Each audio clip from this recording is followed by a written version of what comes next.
Buenos días, buenos días, buenos días. ¿Cómo están? Bendiciones, lunes 11 de mayo. Lunes 11 de mayo. Vamos a ver cómo iniciamos. Vamos a revisar si se ve. Vamos a ver si se ve. Sí, aquí estamos. Dice que ya está Leticia, Andrés, Elizabeth y 6 personas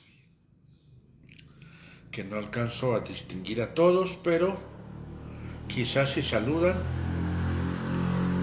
Corazoncitos, corazoncitos, mago también. Muy bien, bendiciones, bendiciones.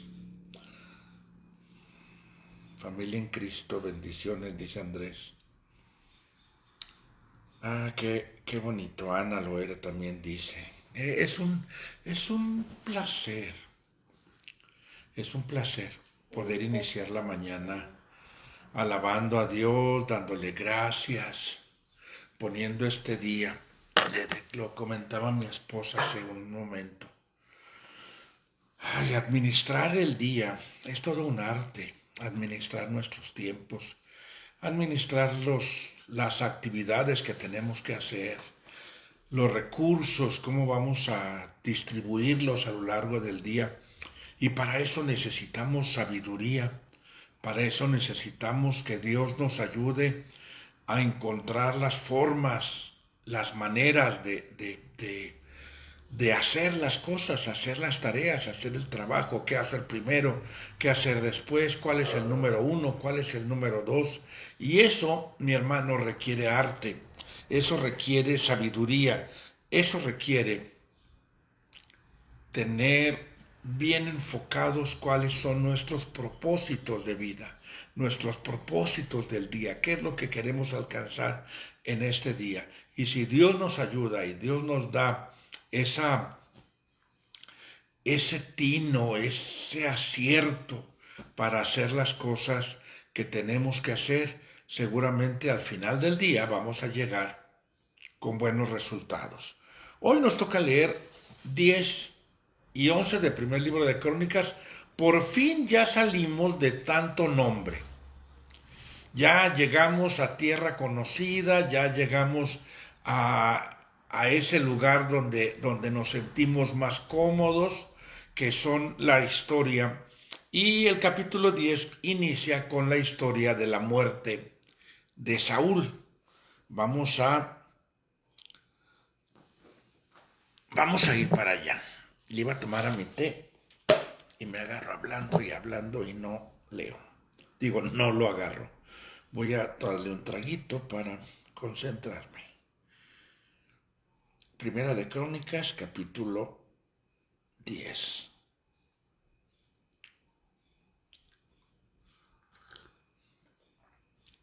Esta historia ya la encontramos en primer libro de Samuel en el capítulo 31.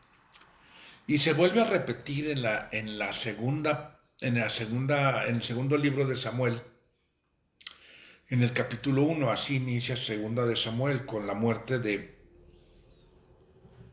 de Saúl. Dice: los filisteos atacaron a Israel y los israelitas huyeron ante ellos, pues fueron muchos los muertos en el monte Gilboa, y los filisteos se fueron en persecución de Saúl y de sus hijos, y mataron a Jonatán, a Abinadab y a Malquisúa. Luego concentraron su ataque sobre Saúl, y los arqueros lograron alcanzarlo y herirlo con sus flechas. Por lo tanto, le dijo a su ayudante de armas: saca tu espada y atraviésame con ella, para que no vengan estos paganos y se diviertan conmigo. Así es como muere Saúl. Por un lado, fue herido por el enemigo con una flecha que lo alcanzó, Pero por otro lado, él cometió un suicidio porque estaba moribundo. De hecho, fue en 3 etapas su muerte.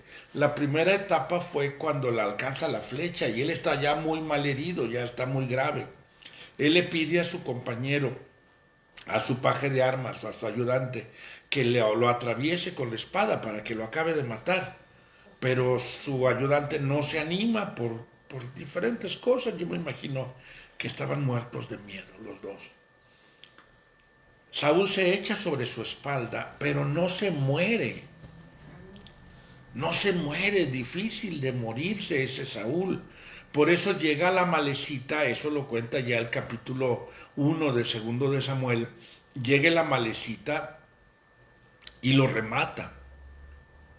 Toma la corona, toma la corona y la malecita y la corona se la lleva a David. David lo sentencia a muerte porque dice, ¿cómo te atreviste a levantar tu mano contra el ungido de Jehová? Y así es como muere Saúl, Jonatán.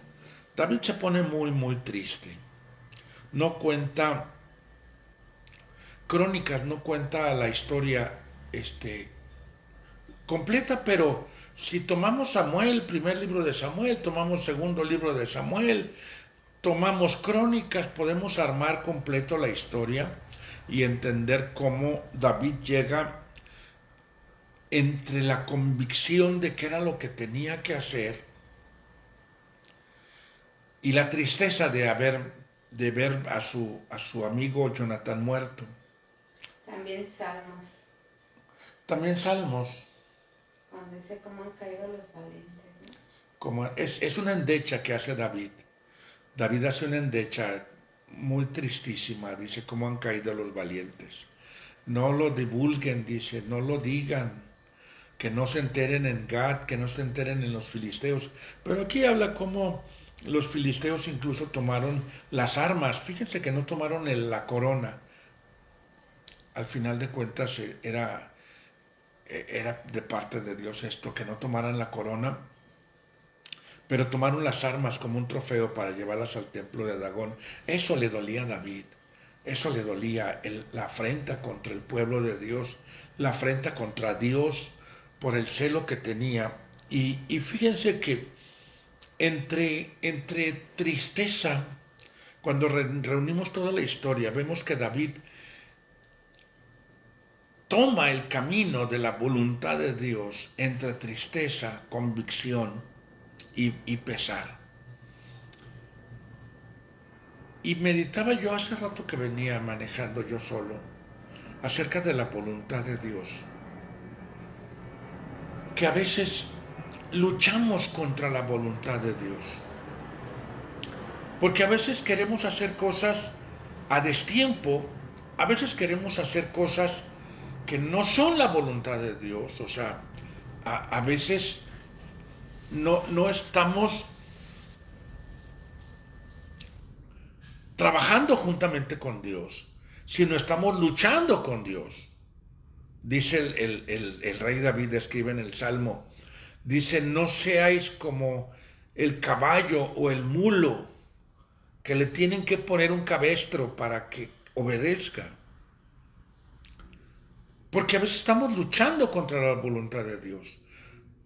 Le dijo Dios a Saúl, le dice Jesús a Saúl, dura cosa te es dar cosas contra el aguijón. O sea, ¿cómo te estás lastimando a ti mismo al estar luchando en contra de mi voluntad? Y David toma, dice el versículo 2 del capítulo 11, y en realidad, aunque Saúl era el rey, tú dirigías a Israel en sus campañas. Además, el Señor tu Dios te ha prometido que tú serás quien dirija y gobierne a su pueblo Israel. O sea, era una profecía cantada. O sea, ya era una profecía que se iba a cumplir. Pero quiero compartirles esta reflexión que tuve. cuando pienso en la historia de David. Cómo él no quiso adelantarse al proyecto de Dios, sino que entró en ese reinado cuando tenía que entrar. No entró antes, no entró después. Entró en el tiempo que tenía que entrar. Porque a veces es el problema, a veces no es que no sea la voluntad de Dios. A veces el problema es que nos adelantamos y queremos hacer las cosas forzándolas porque creemos que esa es la voluntad de Dios. O sea, que si Dios quiere. Te voy a poner ejemplos muy terrenales y muy básicos. Quizás, por ejemplo, tú tengas el sueño de querer una casa propia. Y tengas ese sueño y tengas ese anhelo y quizás tengas la promesa que Dios te dice, te voy a dar tu casa, hijo, para que goces y disfrutes de tener tu casa propia. Pero a veces no esperamos el tiempo que tenemos que esperar y nos adelantamos al tiempo, nos tomamos un compromiso más allá de nuestra capacidad y únicamente se vuelve angustia, preocupación, estrés, ansiedad, porque tomamos un compromiso para el cual todavía no estábamos preparados. Y yo creo que el saber, y eso lo podemos aplicar a un carro, a una casa, a un matrimonio, a un trabajo, a una empresa, a un lo que quieras. Cuando no sabemos esperar, a un ministerio, mi hermano, a un ministerio. Cuando no sabemos esperar el momento de Dios. Y estamos como aquella persona que está haciendo un postre, un pastel, y está abriendo y cerrando el horno, abriendo y cerrando el horno, abriendo y cerrando el horno. Y nunca termina de cocerse completamente como es, porque no sabe esperar el tiempo y el momento de Dios. ¿Qué es lo que Dios quiere para ti este tiempo? ¿Cuál es la voluntad de Dios? Eso es bien importante, el saber qué es el tiempo ahorita. Ahorita, ¿de qué es tiempo? No, quizás sí, mañana vas a estar en el reino, mañana vas a estar en el trono, mañana vas a tener la corona. Pero ahorita, ¿de qué es tiempo? Quizás ahorita es tiempo de matar al gigante, quizás ahorita es tiempo de pelear contra los filisteos, quizás ahorita es el tiempo de esconderte de los saúles. Quizás ahorita el tiempo es que tú estés esperando pacientemente. Quizás ahorita es el tiempo de que tú te levantes y lo hagas. Eso no lo puede determinar nadie, solamente Dios y tú lo sabes. El conocer los tiempos. Les decía hace ratito que le decía a mi esposa por unas cosas que tengo que hacer el día de hoy. Y tengo que saber administrar los recursos que hay, tanto de dinero como de tiempo, como de gente, como de lo que sea. Tengo que administrar los recursos y poner a cada uno donde debe de estar. Y pensaba yo, ¿cómo Dios es el que nos debe de dar sabiduría? Y preguntarle a Dios, Señor, ¿cómo le hago? ¿Cómo le hago? ¿Cuál es el uno? ¿Cuál es el dos? ¿Cómo distribuyo mi tiempo, mis recursos, mi vida? Cuando nosotros estamos sensibles a lo que Dios quiere hacer, no vamos a luchar contra Él, vamos a trabajar junto con Él. Dice David, no seas como el caballo o el mulo, que le tienen que poner un cabestro, le tienen que poner el freno y jalonearlo de ahí para obligarlo a hacer cosas. Seamos como socios, yo pensé, como socios, como compañeros de trabajo, como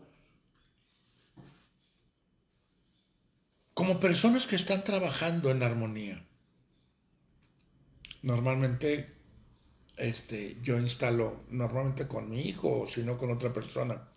Instalamos normalmente, él instala un baño, yo instalo otro baño, instalamos lavamanos. Y no nos estamos peleando.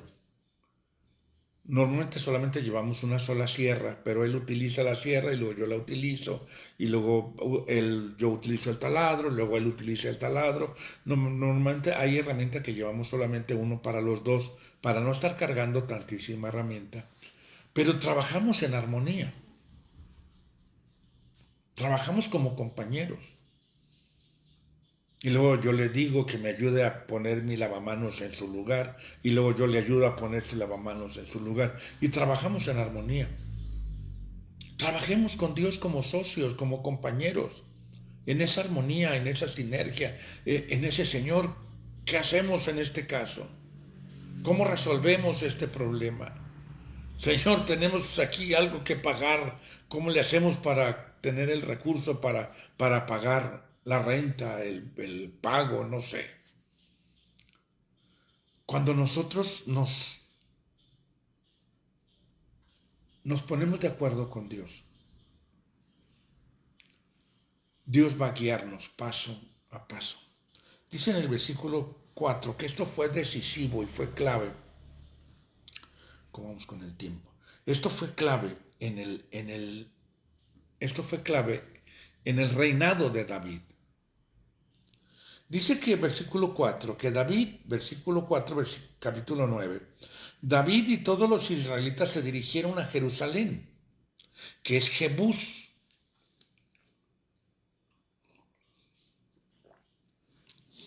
Siempre, salud. Gracias. Tanto Jerusalén como Jebús, como Salem, es el mismo. ¿Se recuerda? Salem era donde estaba Melquisedec en el tiempo de Abraham. Después lo tomaron los jebuseos y le llamaban Jebús.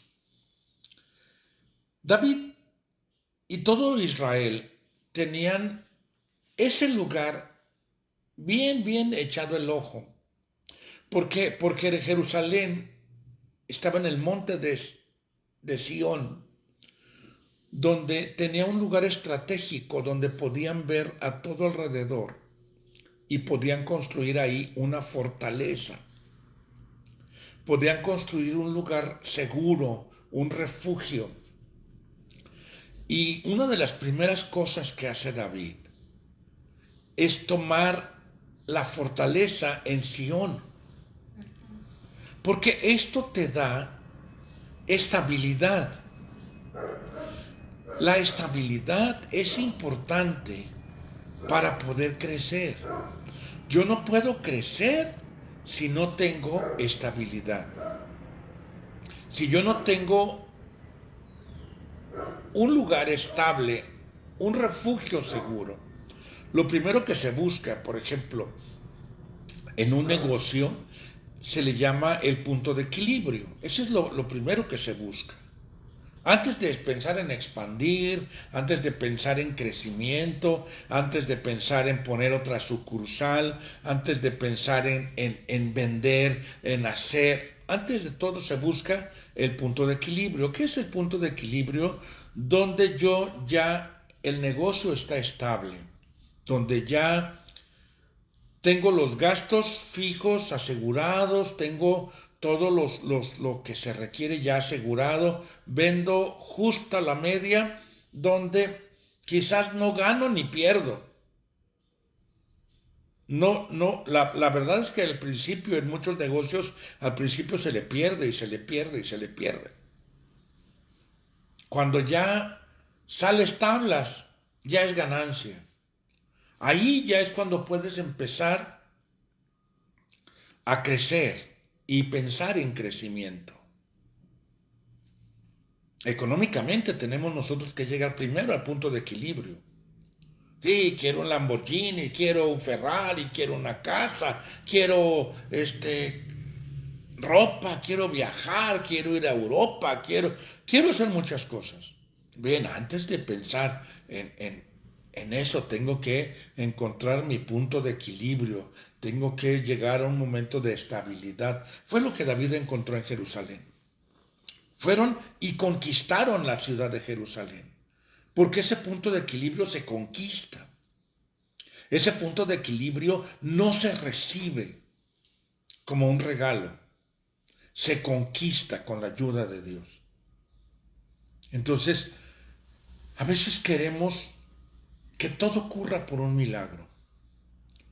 Tenemos una deuda en el banco y quisiéramos que llegara al banco y que nos digan, alguien, no sabemos quién, alguien pagó su deuda. Y nosotros, ay, gracias, fue Dios. A veces queremos que todo vaya ocurriendo como un milagro, como un regalo de parte de Dios, que todo es un regalo y todo es un milagro, pero hay cosas que se conquistan, que se ganan, que se toman, que Dios nos da la capacidad, nos da la fortaleza, nos da la habilidad para poder administrar correctamente nuestros soldados, nuestro ejército, para ir y tomar Jerusalén. Entonces, David fue lo primero que hizo. Antes de buscar el arca, conquistó Jerusalén. Antes de pensar en tomar más territorio, conquistó Jerusalén. Porque Jerusalén fue su estabilidad. Jerusalén fue su punto de equilibrio. Entonces, es importante buscar siempre el punto de equilibrio. Por ejemplo, en la iglesia ahorita estamos viviendo nuestro punto de equilibrio.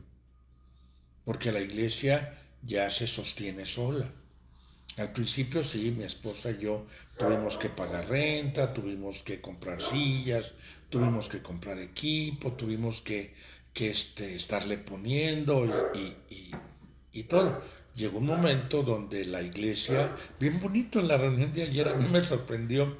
Bueno, todos los domingos me sorprendo de que la iglesia ya se llena, la iglesia ya se ve siempre muy estable, muy en Jerusalén,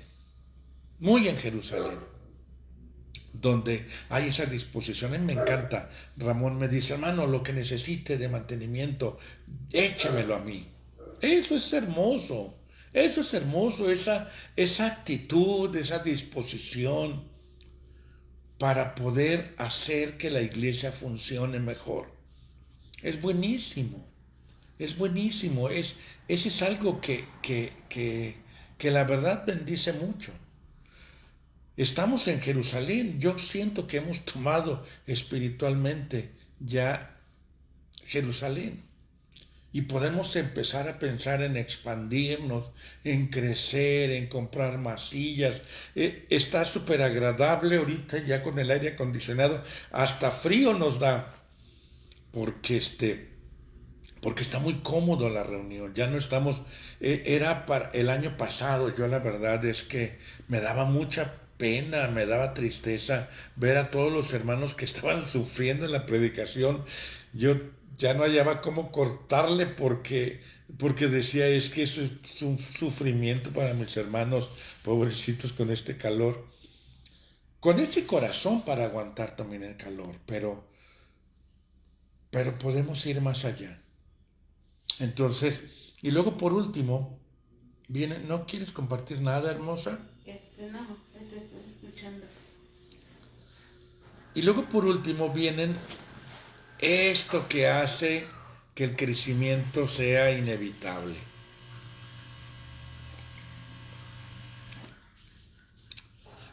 Estos son, versículo 10, estos son los soldados más sobresalientes de David, que le dieron apoyo en su reinado y que en unión de todos los israelitas lo hicieron rey conforme a lo que el Señor había anunciado a Israel. Un pueblo caminando entre rieles, por llamarlo de alguna manera, caminando suavecito, así, yéndose con la inercia. ¿Por qué? Porque hubo un equipo de trabajo y hubo un respaldo de todos. Esto para mí es la iglesia perfecta. Es la iglesia ideal. Quizás no perfecta, porque pues no hay nada perfecto en este mundo. Pero fíjate, los soldados más sobresalientes, es decir, la gente que está apoyando de una o de otra manera el proyecto de Dios en Amigos de la Palabra, que están con los niños, Con Lita. que están, ¿con qué? Lita. Mi hermanita Elizabeth, que está el grupo de evangelismo, el grupo de oración, el grupo de multimedia, los que hacen el aseo, los que te ponen en la puerta. Esos que hacen que funcione. Los que dicen, vamos a arreglar el tinaco que estaba tirando agua ayer y nos subimos, Jorge, Isaí, su servidor, y nos subimos a idear cómo hacer para que no siguiera tirando agua, ideándonos ahí. Es esas personas que suman, que ponen el hombro, que llevan la carga, eso es lo que hace la diferencia.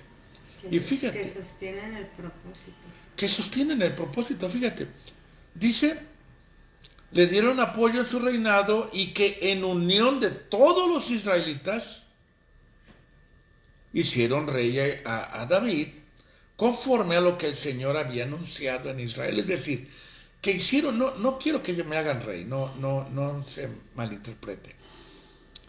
Que hagamos lo que tenemos que hacer para cumplir el proyecto de Dios. Que hagamos lo que tenemos que hacer.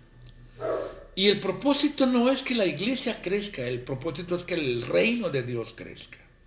Que más gente salga de la depresión, que más personas salgan del alcoholismo, que más personas sean liberadas de las cadenas de la drogadicción, que más personas salgan de ese lodo cenagoso, del pecado, de la tristeza, de la miseria. Que más personas puedan conocer las riquezas de Dios en sus vidas. De eso se trata. ¿Y cómo se logra? No teniendo un super mega pastor. Se logra con un pueblo que está unido, trabajando, haciendo cada uno lo que debe de hacer. Luego dice que le ayudaron valerosamente. O sea, no superficial, no eran simpatizantes, tenían el esfuerzo, buenos días, el compromiso real, estaban comprometidas, no eran simpatizantes que muchos celebran cuando todo va bien, pero en el trabajo rudo hay otros que sí están. Y fíjense que cuando hacemos a un lado nuestro ego y dejamos de querer sobresalir y vernos y lucirnos y que nos vean y que vean nuestro talento, cuando dejamos que nuestro ego se muera y levantamos a Cristo, es cuando las cosas van a empezar a fluir. Es cuando la gloria de Dios se va a empezar a mostrar. Que al final de cuentas es lo que anhelamos. Que la gloria de Dios nos llene. Puede ser que a veces no esté la alabanza tan espectacular, pero Dios se puede manifestar. Puede ser que a veces la predicación no sea la mejor predicación, o sea algo que ya has escuchado varias veces. Pero puede Dios hablarte. Y puede Dios tocar vidas. Que de eso se trata al final de cuentas. No de un espectáculo bonito, sino de una vivencia con el Espíritu Santo y una vivencia con el Señor. Que no tenemos sin Cristo. Que por más bonito que esté la reunión, no la vamos a tener. Y aparte que Los valientes de David no solamente estaban apoyando a David, se estaban alineando con algo que Dios ya había dicho. Entonces, más allá del ego, más allá de apoyar al hombre, es también como que servir con esa convicción y con esa convicción profunda, con esos principios espirituales. Ya. Sí, no se trata de apoyar a alguien, no se trata de que me apoyen o que apoyen al grupo de alabanza o que apoyen no, se trata de trabajar juntos. Y fíjense, con esto termino porque ya se me acabó el tiempo. Dice, por ejemplo, es versículo 11, esta es la lista de los mejores soldados de David. Jasobeam, hijo de Agmoní, jefe de los 3 más valientes, que en una ocasión mató a 300 hombres con su lanza. Y luego Eleazar, hijo de Dodó, el Ahoita, que era uno de los 3 más valientes, estuvo con David en Pasadén. Y pudiéramos cambiarlo y decir, y luego, en una ocasión, vimos a Laurita lavar el baño como nadie lo había lavado. Y luego hubieran visto a Erika evangelizar con aquel denuedo y 30 se convirtieron en una sola mensaje. Y después, no sé, vimos a George. Pero a Eli, que atendió a los cansados y les dio desayuno. Que Eli. Sí, pudiéramos cambiar todas las historias. Y hubieran visto cómo Jorge estuvo atento poniendo textos a que no se volara un panel, poniendo, tapando los huecos para que la idea, no sé, pudiéramos estar reescribiendo esta parte, este capítulo, pudiéramos reescribirlo con las hazañas de los valientes de amigos de la palabra.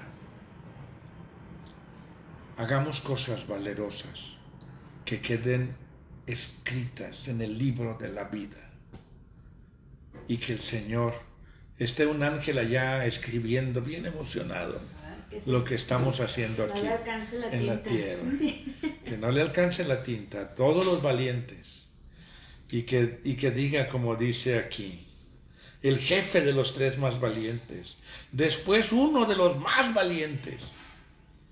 Y que Dios nos ayude a cumplir con su proyecto y cumplir con su propósito. Nos vemos, mis hermanos, el día de mañana. Que tengan una excelente semana, un excelente día y que Dios me los bendiga. Nos despedimos, hermanos. Bendiciones a todos.